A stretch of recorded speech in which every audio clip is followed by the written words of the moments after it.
তো বন্ধুরা, তোমাদের সাথে একটা কথা শেয়ার করার আমার দরকার। আমার হোম ডেলিভারির জন্য, রান্নার জন্য, আমি হোম ডেলিভারি বিজনেস আছে রান্নার জন্য। তো যেটা বলছিলাম, হোম ডেলিভারি রান্নার জন্য কালো হয়ে গেছি, বিকজ এমনি তো আমি কালো, তো আরও হয়ে গেছি। কারণ কি বলো তো, ছাতা ছাড়া রোদের মধ্যে খাবার দিতে যাচ্ছি, পুরো রোদটা মুখে পড়ছে।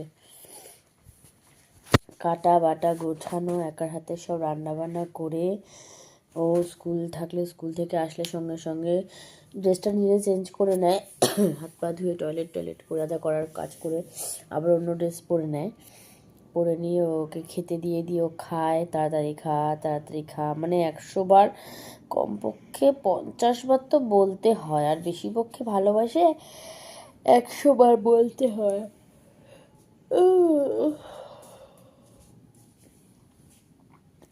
তো হয়েছে কি, তারপরে অতবার বলতে হলো।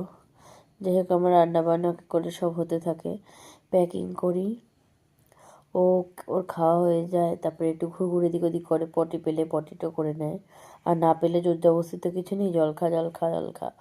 আর আমাদের পটি না পেলে আমরা কি পটি করতে পারি? যাই হোক, পটি নিয়ে তো গবেষণায় গিয়ে লাভ নেই। তারপরে ও স্নান করে আমার গোপু সোনা আছে, ঠাকুরঘরে সব ঠাকুর দেবতারা আছে, ওদেরকে পুজো টুজো দিয়ে তারপরে ওকে নিয়ে ও দিদুনা দাদানের কাছে রেখে আমি চলে যাই খাবার দিতে। ঠিক আছে, খাবার দিয়ে ওকে বাড়ি বাড়ি ফেরার পথে ওকে নিয়ে বাড়ি ফিরি, খাবার দিয়ে ওকে নিয়ে বাড়ি ফিরে এসে আজকে তো 2টো তখন 40 স্নান করেছি ঠান্ডা জলে, ঠান্ডা লেগে গেছে, একটু জ্বর লাগছে মনে হচ্ছে কতটা। দেখো, আমরা হাতার কালারের, মুখের কালার তোমরা দেখলে বন্ধুরা বুঝতে পারবে যে আমার হাতের কালার আর মুখের কালার কী অবস্থা। সেটা কোনো ব্যাপার না।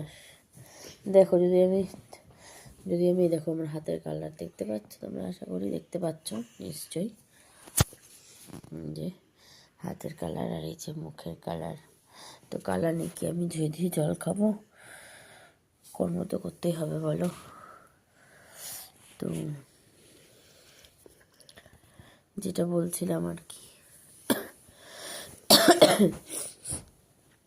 বাড়ি এসে স্নান করে ও তো পুজো দেওয়া হয়ে যায়, ওকে খাইয়ে বা দুজনেরটা একবারে নিয়ে বসে আমি আর দুজনেই খেয়ে নিই, মানে আলাদা আলাদা থালাতে। আবার কখনো কখনো ওকে খাইয়ে ও একটু মুখ টুক ধুতে যায়, সেই সময় আমি খাই। তো রেগুলার বড় ব্লগ আসছে না, শর্টস এটুকু যা পারছি করছি।